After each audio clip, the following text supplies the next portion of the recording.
Welcome. This is Brian Harris with the Independent Black Voters as we continue our Know Your Candidates. We've been spending a lot of time talking to the judicial candidates, and folks, now is the time you will start to receive your ballots. It is important that you are informed and you vote for people that will help our community rise with the tide. Today, we're here to talk to a young man who is running for state assembly. His name is David Bagley. How you doing, David? Doing well, man. How are you? Okay. I'm here with my main man here, Jason Swan. He's the guy who does the magic with our videos and makes everything come together. Hey, Jason, how you doing? Can't hear your video again, but we'll work it out. Can you try it again? No. All right, we'll figure it out as we go forward. So, David, you're okay. I got you, David. Right. You're running for state assembly, District 21. Do me a couple of things. Tell me exactly what is District 21. Then tell me what the state assembly does, and then tell us a little bit about you. Okay. So Assembly District 21 is comprised of Las Vegas and the Henderson. It's the Silverado Ranch of Las Vegas with a little bit of a sliver of Green Valley. The state assembly in Nevada passes laws in a biannual session. And they are also the advocate for their community. They are there to bring in new business. They're there to advocate for the businesses. They're there to advocate for the people. Ultimately, my job is to work for you, is to be your advocate and be your voice. I have a plethora of experience doing that. I came out of the Barack Obama campaign out of 2008. That was in Philadelphia, where I completed my undergraduate studies within 3 degrees, business, biology, and sociology. I have my master's in medical sciences and clinical nutrition. Currently, I practice as a director of operations for a biotech firm. We are on the front lines of Alzheimer's disease research and technologies to try and provide personalized treatment and therapy for patients. I'm also a teacher within the Clark County Library District and was very privileged and pleased to have received the endorsement of the Nevada State Education Association. I presented a 3-step framework as a plan to overhaul our education system to hold ourselves accountable. It is a similar framework of which was used during my time in developing education policy for other candidates, of which I've worked on campaigns and elections for. As well as the framework of which we used when I spent some time over in the Republic of Georgia, overseas in Eastern Europe. In 2012, I had the opportunity to go abroad and work on education policy that helped lament American interest and thwart Russian advances after their brief war with Russia from 2008. And we did that by developing a ESL curriculum. But it wasn't just an ESL curriculum. We developed the first set of services that began to take responsibility for the lack of actions for handicapped and disabled students, whether that is mental, physical disabilities, etc. Before in that country, they kind of went by the wayside. They never paid attention to them, to their needs, to their disabilities, that they could still learn and still provide to their society. And we helped deliver and develop those services and those systems. Something that we need to have happen here in Nevada, where we lack for mental health services. In 2019, we came in last in 7 categories regarding youth mental health. We are last in the nation within mental health services. We're last in the nation in education. The best way to get ourselves up off of the ground here in Nevada is to invest in ourselves, to diversify our education system, to diversify our economy, get us away from the linear structures of which we have, and develop sustainable, comprehensive systems that will provide equity for everybody. Okay. Thanks for the intro. Yeah, we got in there a little bit too much. So, this is the Independent Black Voters. Yes, sir. Our issue and our focus is for equality, both income and for, well, income equality, social equality and basically making sure that the candidates that come in and are elected in have our interests as important as everyone else's. Now, one of the things the state assembly does is they pretty much set they're the governing body. They're one of the three governing bodies. So they have a lot of power in the sense of that's where the bills are submitted, that's where the law is made. I try to explain to my folks who are watching, just as the federal government, we have three legs of government here. We have the governor, we have the judicial system, and we have the state assembly, who creates the law. So you got the judges who interpret the laws and execute them. You have the governor who runs the state, and you have the state assembly who basically drafts laws for the people. That's why it is very important that we vet as many candidates as possible.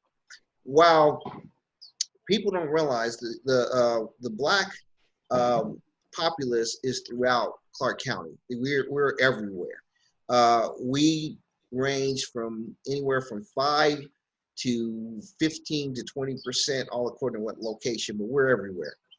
And we want to talk about issues that are really pointed towards economic inclusion, opportunities for us. And in the past, it hasn't been this way. Give me your opinions on what you think is today is, and give me some opinions on how you think having you as a state assembly would help achieve our goal of economic equality and opportunity for the Black community. Okay. So I'm looking at my board right now in terms of demographics. Yours pretty much spot on. The African American and Black community here within Assembly District 21 is approximately 7% of the population. Before we can get to economic equality, and really not before, because we can make it happen, but you need to step back, I believe, and talk about economic justice and talk about racial justice and equality. Look at our criminal justice system and its structure and begin to reform those laws and those molds of models.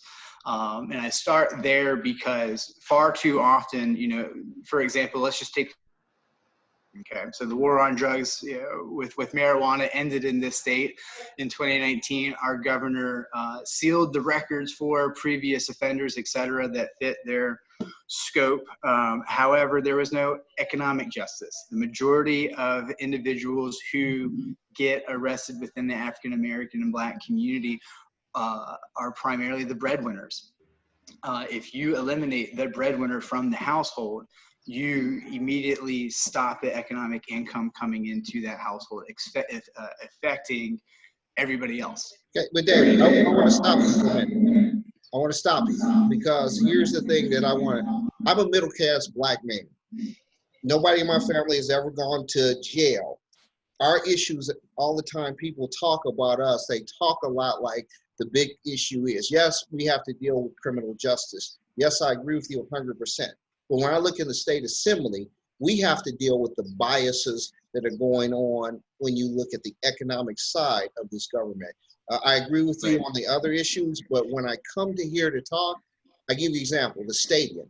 The stadium was built with $750 million of government contracts. There was, well, let me finish and then I'll let you give me your interpretation and thoughts to there. The stadium was built. We were promised that there would be benefits to all communities. It didn't happen. I look at the marijuana industry. We were, as you said, incarcerated, but yet when the opportunity to build the marijuana industry, we were locked out. And a lot of this goes back to rules from the state assembly. So on this issue, I don't want to talk about locked up, and I don't want to talk about those issues. I'm talking about how do we get a state assembly that has more inclusion of opportunity. Right. For folks who want to So first off, it's the state legislature and it's the state assembly and the state senate that are the governing bodies. And secondly, I was really trying to hit at that because when you reduce the number of incarcerated individuals, reducing the economic impact on our system, which creates more funds to be used to develop those opportunities, to develop those avenues and pathways towards opportunities. So that's where I was trying to hit at with the economic part of going at that direction. And then, you know, your piece on the stadium, you know my feelings. I mean, I'll say it for the recording, but Brian, I worked with you since I've met you on this. You know, we sat there, we tried to call Ken Evans. We tried to go to those meetings. I've been with you every step of the way with this, my friend. You know, go Raiders, but $253 million in subsidies and then posting over $571 million of profit without Derek Carr ever throwing an interception here. Is alarming when they're only giving back $500,000 to the Clark County School District, which they gave as a gift. That's 0.01% of their profits. That's ridiculous. We need to hold ourselves accountable at the state legislature, specifically within the state assembly body. We don't have that. We don't have the level of accountability to advocate for Nevadans. That's one of the biggest jobs that state legislatures have, is that they are the advocates. They're the ones that are saying, okay, you want to come to town? Well, then we need X number of dollars. We are the negotiators to make sure that Nevadans have something to play with. You know, and something to play with, meaning a piece of the pie, right? A piece of the pie to come into work, a piece of the pie to come in and participate within the economic growth and outcome. We didn't see that with the Raider Stadium. We haven't seen that with much of the local construction here. You know, you don't like the idea of talking about reparations. You and I have had this conversation several times. However, going back into the marijuana bit, we are misusing the marijuana field. One, the drug aspect of marijuana is not the most lucrative aspect of the drug and to make business in terms of the opportunity there. It's recyclables. Corporate lobbying has shut it down since 1941 when Henry Ford rolled out a Ford motor car that ran on hemp oil and was derived of a cellulose plastic made from the marijuana plant. Anything made with plastic can be made by marijuana and hemp. The two plants are different. African Americans and Black people were not allowed the opportunity to take part in the economic growth. And even within the Hispanic and Latin community, I'm very close with Priscilla Vilci, who is the Hollywood queen of the desert here. Hearing her story and hearing the hoops and the jumps of the hurdles that she had to go through to get licensure is ridiculous. Nobody should have had to have done that. You know, and you look at the history of who received the state licensures too, and you look at who donated to whose campaigns. I encourage you to do that homework. I could get into the weeds with it, but I just encourage you to look at that. It adds up. The Current began to look at it and they stopped looking at it, probably because they got a phone call or something. I am here to bring accountability to the table. That's the whole reason why I'm running, right? So that's accountability for the economic justice, to create opportunities. I'm not a fan of opportunity zones. I am not a fan of quotas. They are reactive. We have seen where they don't work because people continue to try to strive for the minimal when we should be striving for the maximum. They continue to use quotas as scapegoats and saying that, oh, we have reached this, but you don't actually see the economic impact into the community. You don't see the people on the jobs working that they say that they're there. You had this issue. I was there with you and looking at it too. So there is a lot more that needs to happen. We need to stop watering down our legislative bills. That way we can develop comprehensive legislation that can solve our issues within our communities. But again, it goes back to racial inclusion and equality and justice. It goes back to the way that the system targets individuals, specifically of color, of low income status, and even women, specifically women who are pregnant. There is a lot of disenfranchisement there. There's a lot of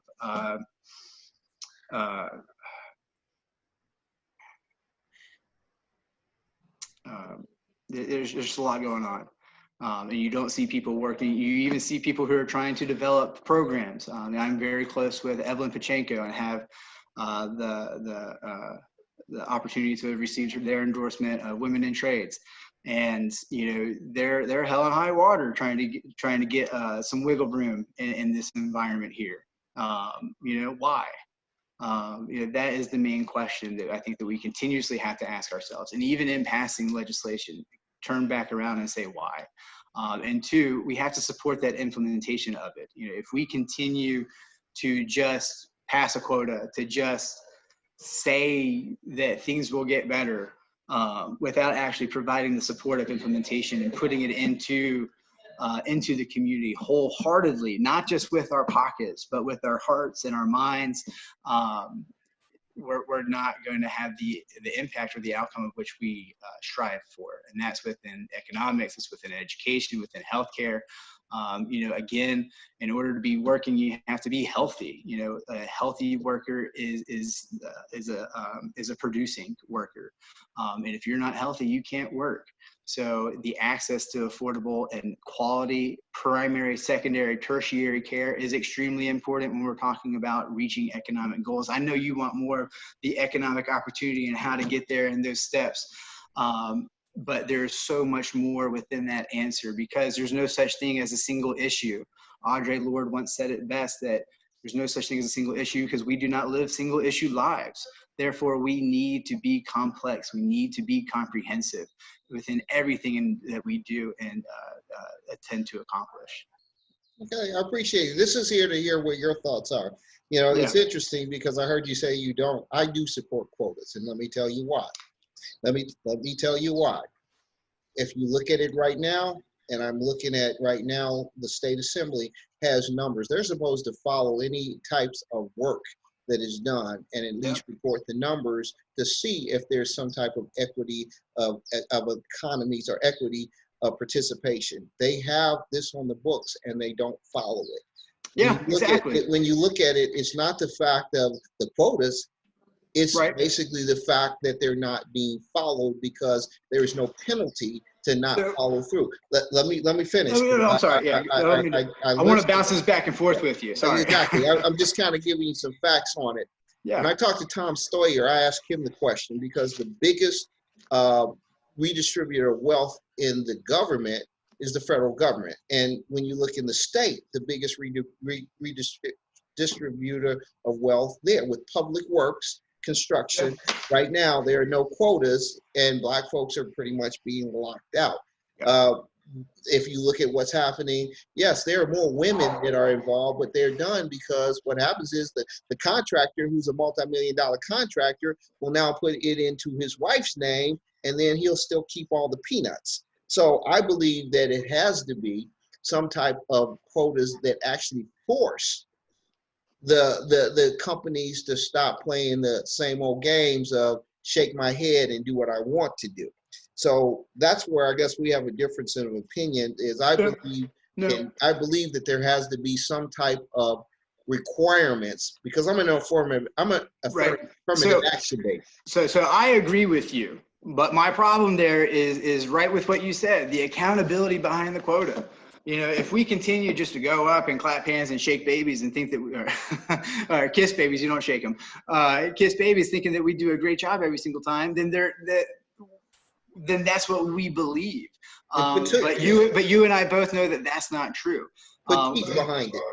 Right, but my thing though with the quota not working is because of the lack of accountability behind it and behind the overall structure of what was passed and told to keep up with is that, there's no way to leverage people to hold themselves accountable. Essentially, we put a piece of the puzzle on their board and now they can control it and do what they want with it. You saw it and I saw it. We've been going over this one for months, my friend. So do what we do best. Flip the board over, create a new piece, create a new board. We need to begin thinking anew. Yes, of course, we need the data. And so for a quote, like the data aspect of it, absolutely. But the data isn't holding people accountable. So we need a next step within it in order to hold those people accountable. And if not, what are the repercussions? And how far down that rabbit hole are we going to go? Okay, I'm with you. Okay, let me give you an example. The marijuana industry. Yep. Which again, the industry is one of the largest growth industries. If they would have flatly said 13% of all the licenses went to Black folks because you're 13%. That's a quota. That's a quota that pretty much is measurable. And so I'm just saying, because they didn't do that, we got Frank Hawkins is one of the only Black dispensaries out there. So is there another one other than him? There may be one more, but even if it's two, it's still I when know. you look at it, it's still dismal. Yeah. So we have to come up with, and that's why when I look at state assemblies, and that's why I'm talking to all of them, because we're looking to vote in people who are going to put teeth behind requirements of economic inclusion, who are basically going to come in and say, you want the money? Then here's the standards. And if you play with the standards, you won't get the money. The reason it is right now because you're told to try to go out and Yep. get people. And if you do, you just shrug your heads and say, well, I Yep. tried and I couldn't find anybody. Yeah. So Yeah. Yeah. again, that's Yep. why when Yeah. I talk and I focus on economic inclusion, because if you want to fix the educational system, if you want to fix social justice, you have to first fix economic justice. Well, you know, so I like to ask some people this question. You know, I had a teacher the other day telling me they've been a teacher for 33 years and they don't know what school to prison pipeline is. Mm-hmm. You know, and so I turned around and I asked that person. I said, well, when was the first time that you had an African American or Black teacher? And they said never. And I said, that's part of the problem. For me, it was 7th grade. Brian, when was it for you? Say what? When was the first time you had an African American or Black teacher within the classroom for you growing up? For me, it was 7th grade. For that gentleman, it was never. Indiana, my friend. So all of my students all the way up through and past high school. When I did not have people who looked like me is when I went to Purdue University. Okay. Well, okay. So you are an anomaly, my friend. Mine was 7th grade too. Thank you. There we go. Thank you, Jason. But essentially that's part of the problem there. And it's not because African Americans and Black people aren't teachers or can't teach or don't have the opportunity to become a teacher within the system, et cetera, but they're not promoted. They're not advocated. They're not helped to guide through that process the way that the same people of the other side of the spectrum are. And that's part of the problem. And then when you don't see yourself in a classroom setting where your mind is being molded, you begin to put your own limitations on yourself. The worst thing we can possibly do is restrict the freedom of thought. And unfortunately, that's one of the things that we do best here in Nevada. And that's why, in terms of the education system, we are under a state lawsuit for providing unconstitutional education services. I agree with it. And you know what's really alarming is that everybody else agrees with it too. The next line everybody should have said was, "Oh my God, are you kidding me?" Instead, it was, "All right, about time. When's everybody we've been waiting for this." Why? Because we continue to treat everything as business as usual. Even now, well, let's just cut the budgets. Are you kidding me? Let's just cut the budget. Let's cut the budget on a budget that's already $1.1 billion in the hole. And they want to do it by 4% for next year and by 6 to 8% the next year. Get out of here. I'm being very unscripted with y'all. I'm a very honest and open person naturally, but Brian, you got me a little bit just because we have a shared background in history and but even without that, I'm looking at you right now, Jason, because you got the big screen. It's alarming to just want to treat business as usual, especially during these times. We have approximately $600 million of misused and unappropriated funds that we aren't using annually. Our governor wants to cut the budget by approximately $640 million. Why? There's $300 million in unused federal funding that we continuously not use because the grant management system that was passed in 2011 still isn't put in place because the State Department that was controlling the contract got caught juicing the contract. So again, accountability. We've lost $170 million in tax mining revenue from 2012 to 2018. Now, they are locked in their prices in terms of how much is sold per ounce, per pound, per kilo, et cetera. However, we have a state cap that's constitutionally written in and a bunch of other tax loopholes that continuously allow them to pay a little bit less and a little bit less. We need to hold ourselves accountable to that. Gaming is terrific at hiding how much money they spend. I wish I could get a hold of that number because I bet you they have tax loopholes as well. There's $56 million that we spend annually on people, largely people at risk and people who are homeless, who go into hospitals because they do not have primary, secondary, or tertiary care readily available to them. So they go to the hospital as if it's your primary clinic, your primary physician.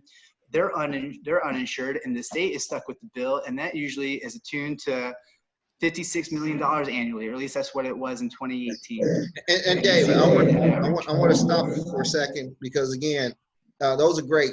But again, I want to tell you, this is the independent Black voters, and I like to talk about things specifically that are pertaining to the Black community. You said something about the Strip. I'm a person, I walk down the Strip all the time, and I look at the makeup of the employees in the Strip. I look up and there was a thing called the consent decree that came out by the government. This was years ago, because there was the lack of African Americans that were working on the Strip. And they made a change for a second because it was forced. But then as soon as that happened, as time went by, they started talking about diversity that did not include Black folks. So you look on the Strip, and through all levels of the Strip, you don't see Black participation. This is inherent of what's going on throughout the business sphere. And that's why I'm here to talk really more, not about the state, but I'm talking to state assembly people who realize there is a problem of inequality of opportunity when it comes specifically to Black folks. There have been great and should be rises for women. But when you look at the fact of still disproportionately, Black men and Black women are not being part of this. And a lot of it comes down to things that the legislation needs to take a hard look at and needs to stop ignoring it. Just as you were talking about the other stuff, which is more of a global, I'm talking about economic equality, because the truth of the matter is that Black America must have income equality, must have the equality of opportunity. We should not be just looking for jobs. We're looking for businesses to own, operate, and create generational wealth so that people can buy homes, own businesses. And a lot of what's happening needs to be addressed by the state assembly so that the good old boy system that is locking out the Black community is smashed. That's what I want to talk about, is how having state assemblies that understand that will enforce, like I said, the requirements of measuring on public works, right, the amount of people and the amount of businesses, and start saying, we're going to take away the funding. We're going to do things with teeth that says we expect to be equitable opportunity for all people, all businesses, including the Black community, which is not happening right now. So I go back and say, I'm sorry, I got to get you. We're here. We're not the. So, well, the reason why the reason why I was talking about all that funding there, Brian, is because when those budgets get cut, who's it going to affect the most? Huh? Who's it going to affect the most? Yeah. If we have businesses and opportunities, that's. So even so though, so all right, so we're talking about approximately $600 million that I'm saying is being left on the table. What if we created a state office for the small business advocate? How are we going to fund it? Well, there's money right there, but we're not using. So, you know, it's kind of like, you know, when America gets the cold, Black America gets the flu. Same principle applies here. If we cut a budget, we're not just cutting a budget. We're really cutting the shoestrings, the bootstraps, the soles of the feet off of Black America here in Nevada. Right? Okay, but let me make this statement. We don't want to be taken care of by the government. We want the opportunity to grow businesses. We want the opportunity to have our share of the pie, so that when America catches a cold, we only catch a cold. Absolutely. But there again, you have to have funding to create those opportunities, to build the actual infrastructure and systems for that on the government side. It's not about a handout to take care of, but there is a social responsibility of government that people have been missing for the last 30 years. And we need that back. But Otherwise, I'm you're not gonna going to have those opportunities to come up, which is why one of the things that I'm working on. So there's two things that I wanted to get across. I'm looking this time. Hopefully it's not real. Yeah, we only have like 5:30 left. Yeah, we only So got 5 minutes. there's two things. One is the State Office of the Inspector General. Mhm. And that is to primarily help veterans, military members, and military families. And I know it's not directly at Black and African American individuals, but just bear with me real quick, please. Yeah. Just bear with me, man. I'll get, you know. But I will say this. You're trained to go. You're trained to go go into the military. You're not trained to come out and Where you there's no going? assistance. I'm not a military person. I'm not, you know, I'm almost But Black tired. people are in the military. You have family. But God bless the military. Okay. Because they're nice to talk about. God It's bless not- women because they're nice to talk about. God Okay. bless the LGBT. But when people talk to me, I want them to talk to me specifically about my issues and don't tell me about how everybody else is doing well. Well, I hate to tell you, my friend, there's no such thing as a single issue. You know, the single issue is part of the constraint when we try to pass laws, right? Because every time we work on a single issue, we're not addressing something else that is affecting it. We need to begin getting to the root cause, the root systemic issues, and begin changing over the mindset and the culture of entire systems. That way we can develop the structures of what you're talking about. Because otherwise you're putting a house on stilts on a house on stilts on a house on stilts. You know, we're working within a system that doesn't work for African Americans and Black individuals. We need to rethink entire systems, and that is including here within the state level. You know, again, a quota, it sounds work, it's great, but how do we hold it accountable? We have to rethink that. You know, how do we rethink the creation of opportunities to own a business? I want to see African American and Black business owners, not just workers. Same thing for LGBT, Latino, etc., as you said. But we have been leaving the Black and African American community behind, and we need to pick up the pace. But again, how can you do that if you have a system and structure that is built entirely against you? You have people elected into office with personal and private interests. You know, again, there's a system of accountability that has to be met. And by putting your chess piece on their board, you're constrained, which is why, again, we need to be rethinking entire systems. Flip the board, create a new. There are people like me who are running for office, who are in office. They're just a little bit more shyer than I am to say things and coming out of the woodwork. But I plan to be that advocate, to be that charismatic voice, and drag them out of the shadows into the limelight and bring these issues to a front in the 21 legislative session. Okay. You know, so you know, let me get that. But two, if you won't let me talk about my transition plan for veterans and their military families, I am going to talk about my advocation for the small business advocate, Brian. You got 2 minutes. All right, thank you, sir. So within this specific office, it is looking at the racial justice of businesses, looking at, looking at income inequality, looking at ownership inequality, looking at the worker rates. There again, I had a constituent here in my district who lost his job due to a racially based firing. And we were able to go through mediation over months to get his job back within a different part of that business. The person who fired him was supposedly demoted. Unfortunately, but there again, economic justice. We were not able to get back the back pay for the months of which he was out of work for having an accident when there was no accident on the tape. You know, and unfortunately he had to swallow it, which is ridiculous. Nobody should have to do that. But again, our hands were so tied and constrained that it was either do this or go and afford a lawyer and we'll see you in court. You know, so what do? You compromise. But again, it's time to stop playing defense. It's time to put the ball on the other foot and play offense and get ahead of the game. And I say that from the experience of which I had working and helping my constituent who had lost his job, employment, and now taking that model and looking at it towards, well, that was for getting a job back. But what about for getting a state licensure, getting the business license to become an owner, the access to a brick and mortar, the help to come up with it, the support system that is largely there, but again, unaccessible. We live in a gilded town of resources, but the lack of access to those resources is alarming. So again, it goes back to the accountability of things, Brian, and I hope to be able to earn your support during this election cycle so that we can make equitable change within racial justice and economic justice. Absolutely. I've got to end this because we got about 15 seconds. I thank you. Sounds good. I know you, David, we have history.